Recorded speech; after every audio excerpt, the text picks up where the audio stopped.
যে ৩১ দফা সংস্কার কর্মসূচি তার প্রত্যেকটি বাস্তবায়ন করার জন্য দেশনায়ক তারেক রহমান এবং বিএনপি সচেষ্ট থাকবে বলে আমি বিশ্বাস করি। এখানে সংস্কার যখন কোনো কর্মসূচি ঘোষণা করা হয় অত বিস্তারিত তো সেখানে আসে না। মূলত দেশনায়ক তারেক রহমান ইতিমধ্যে শিক্ষা কমিশন গঠনের ঘোষণা দিয়েছেন, যে শিক্ষা কমিশনের মাধ্যমে দেশের শিক্ষা ব্যবস্থা যত রকম সমস্যা আছে সেই সমস্যাগুলোকে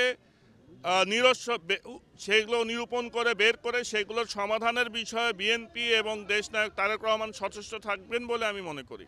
আমরা মনে করি যে বাংলাদেশের মানুষ এবং এই এলাকার মানুষ জনগণের আকাঙ্ক্ষা যত তাড়াতাড়ি সম্ভব দেশে গণতন্ত্র পুনরুদ্ধারের জন্য নির্বাচনের ব্যবস্থা করা এবং সেই নির্বাচনে তারা ধানের শীষের পক্ষে থাকবেন বলে আমি বিশ্বাস করি।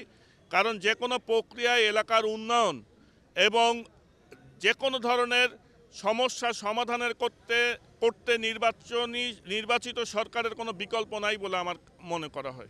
আমি মনে করি এদেশের মানুষ নির্বাচনমুখী, গণতন্ত্রমুখী এবং তারা ভোটাধিকার দেওয়ার জন্য উদ্গ্রীব হয়ে আছে। যেসব প্রশ্ন করা হচ্ছে তা অনেক ক্ষেত্রে দেশের কোনো বিষয় দেশের ক্ষেত্রে যেই প্রয়োজনীয়তার কথা বলা হচ্ছে, এদেশের মানুষ পিআর পদ্ধতি কি তা জানে না, জুলাই সনদের কি আছে তা জানে না। এই বিষয়গুলো অবশ্যই বিএনপি জুলাই গণ অভ্যুত্থানের যেই চেতনা, যে বিষয় তাকে অবশ্যই বিএনপি শ্রদ্ধা করে।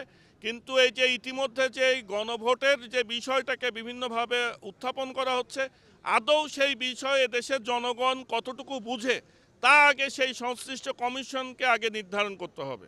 দেশনেত্রী বেগম খালেদা জিয়ার শারীরিক অবস্থা গুরুতর বলে আপনারা শুনেছেন। দেশের চিকিৎসকগণ চেষ্টা করছেন, কোনো ক্ষেত্রে শোনা যাচ্ছে ওনাকে বাইরে নেওয়ারও প্রক্রিয়া চিন্তা করা হচ্ছে। তিনি দেশের সার্বভৌমত্ব এবং গণতন্ত্র রক্ষার জন্য তার জীবনের যে প্রত্যেকটি তার নিজের পরিবার, নিজের স্বার্থ সম্পূর্ণ জলাঞ্জলি দিয়ে দেশের জনগণের স্বার্থে তিনি ফ্যাসিস্ট হাসিনা সরকারের যে হয়রানির চূড়ান্ত শিখরে পড়ার পরও তিনি কখনো এদেশে সেই ফ্যাসিস্ট সরকারের সাথে আপোষ করেননি। তাকে সম্পূর্ণ মিথ্যা মামলায় এই নাজিবউদ্দিন রোডের যে পুরানো জরাজীর্ণ কারাগারে বছরের পর বছর রাখা হয়েছে, তা ছিল অত্যন্ত বেদনাদায়ক এই জাতির জন্য। যে একজন দেশের 3 বারের সাবেক প্রধানমন্ত্রী, তাকে আদালতের ঘাড়ে বন্দুক রেখে সম্পূর্ণ মিথ্যা মামলায় তাকে বছরের বছর এই জরাজীর্ণ পুরাতন ভবনে, স্যাঁতসেঁতে ভবনে রাখা হয়েছিল, যার ফলশ্রুতিতেই বর্তমানে তিনি এত অসুস্থ হয়েছেন। চৌধুরীকে তুমি কবুলের মঞ্জুর করে নাও।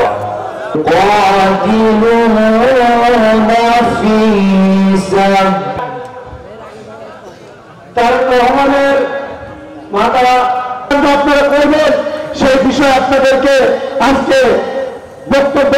রহমান সাহেব এই মিরপুর ভ্রমণায় যাকে নমিনেশন দেন, তিনি বাংলাদেশের একজন আইডল এবং বাংলাদেশের ভবিষ্যতে স্বাধীনতা ও সার্বভৌমত্ব রক্ষার্থে